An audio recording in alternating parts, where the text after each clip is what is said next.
So in this video we are going to approach the practical aspect of stomach in the cadaver. How it is approached we are going to see in detail. So stomach, it is an abdominal organ. So here can make out, so it is a part of digestive tube. So as an introductory part, here you can make out this is the esophageal tube, okay, muscular tube, esophagus, which is going to get inside the abdominal region and then it is going to continue as the stomach. So this is the stomach part which we are going to deal.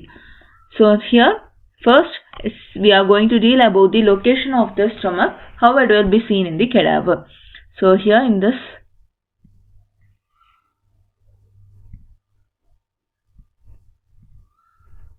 can approach this as the anterior abdominal wall. So the part which I have removed now is anterior abdominal wall muscles and the fascia transversalis. After that we have got the greater omentum which is getting attached to the greater curvature of the stomach. So this is the greater omentum which is a peritoneal fold. So after removing all those things, I am reflecting the rib cage. Then we are approaching the diaphragm. So this is the diaphragm between the thorax and abdomen, having two domes such as right dome and the left dome.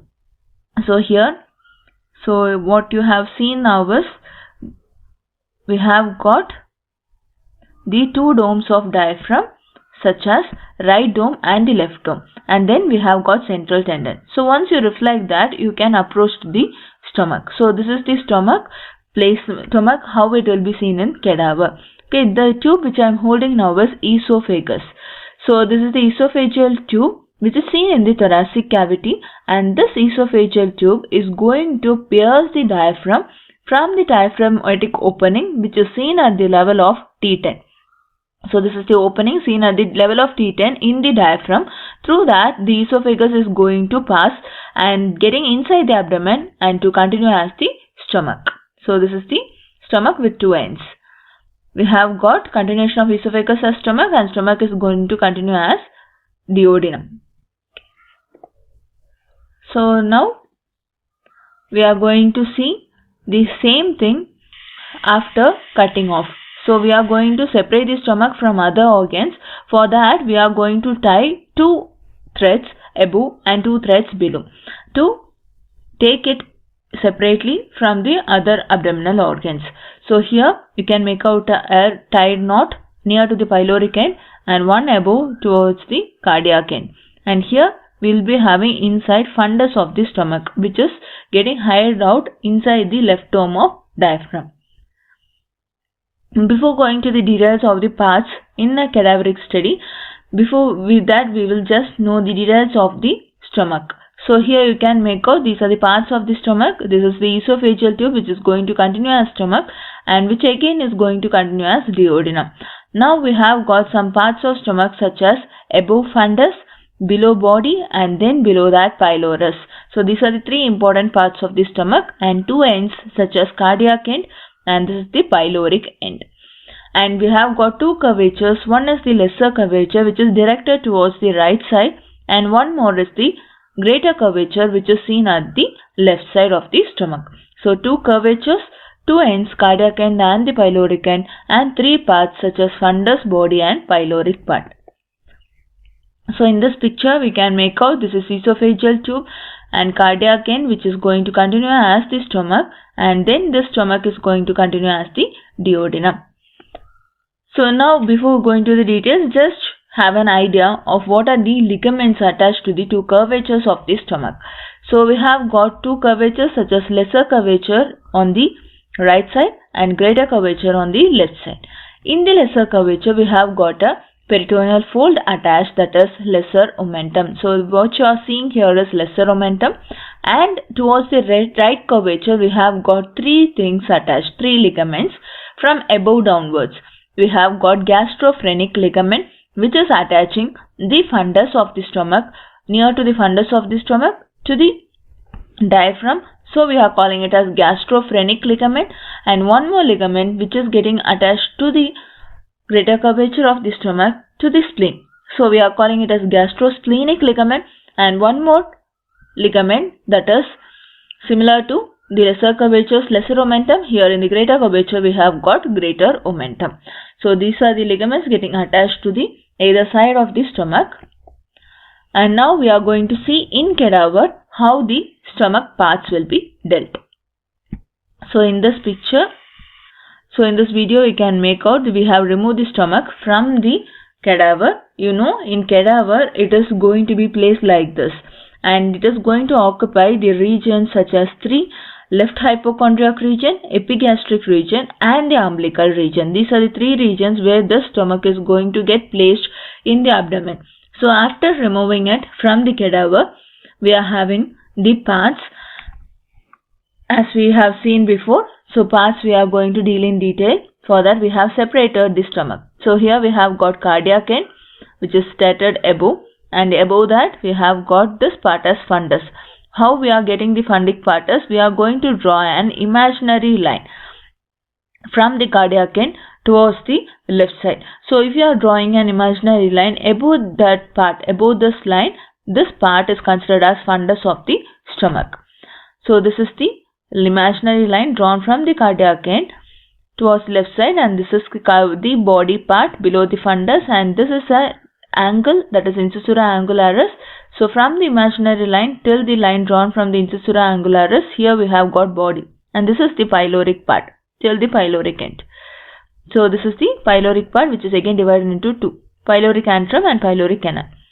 Now 3 parts such as fundus, body and pylorus, and 2 ends, this is cardiac end and this is the pyloric end. Then we have got 2 curvatures, one is lesser curvature, this is the lesser curvature here, and one more thing is we have got greater curvature. So in this we can make out this is greater curvature. So in greater curvature, as you know, we have got ligaments, gastrophrenic, gastrosplenic and the greater omentum, and in lesser curvature, lesser omentum will be attached. These are the peritoneal folds. And now we have got 2 surfaces, one is anterior surface above. This is the relations of anterior surface, such as we have got the anterior surface related to 3 important structures, such as here we have got left lobe of liver above, and here transverse colon and below coils of small intestine. Moving on to the posterior aspect, this is the posterior aspect of stomach. Here we have got many structures related, such as we have got left kidney, left suprarenal gland, splenic vessels and pancreas, along with some part of transverse mesocolon and coils of small intestine. Many structures will be related over here, which we will deal in another slide. So this is posterior surface, and here we are putting an incision in the stomach towards the greater curvature. An incision is marked, and then we are reflecting the stomach into 2 parts to approach the interior of stomach. So after marking an incision, here we are approaching the interior. Here you can make out many folds present over there. So these folds are temporary folds which is seen on either side. These are the temporary folds, and one more fold which is seen towards the lesser curvature. This is the lesser curvature. Just behind the lesser curvature, a longitudinal fold will be seen, which is known as gastric canal. So these are the temporary folds. Okay, these are the temporary folds which are seen transversely. These are the rugae. Okay, the folds present in the interior of stomach is called as gastric rugae. So here, so transverse fold again. These are the temporary folds. So this is all about the stomach. Altogether, this is the proper position of the stomach, anterior surface.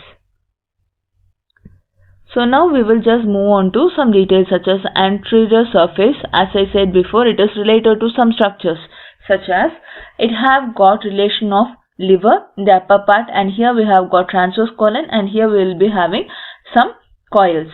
In between this part, we will be having a triangular area which is related directly to the anterior abdominal wall, and that region is called as gastric triangle. For approaching the gastrotomy, they will approach this gastric triangle through which they will feed the person who have esophageal obstruction. And this is the posterior-inferior surface relation. As I said before, we have got so many structures related over there, such as left suprarenal gland, and here we have got left kidney, spleen, splenic vessels, pancreas, transverse mesocolon with part of transverse colon, and left crus of diaphragm also related over there. So all these structures will be related in the posterior surface of the stomach. So this is how it will be seen. Once you remove the stomach, these all structures will be seen in the lower part. So we will consider this region as stomach bed. Posterior inferior surface structures are considered as stomach bed, which is going to give an cushion effect for the stomach to get placed. So this is the interior of stomach. As I said before, we have got rugae or folds present in the inner aspect of the stomach. Once you remove the greater curvature by putting an incision, we will approach the rugae of the stomach. So these are the folds. So thank you for listening. All these are the details of stomach in situ of the cadaver. So how the position of the stomach will be seen, and after opening that or after removing the stomach from the cadaver, what are the parts seen and how it is related, you have to approach. So these are the details you have to keep in mind. Thank you.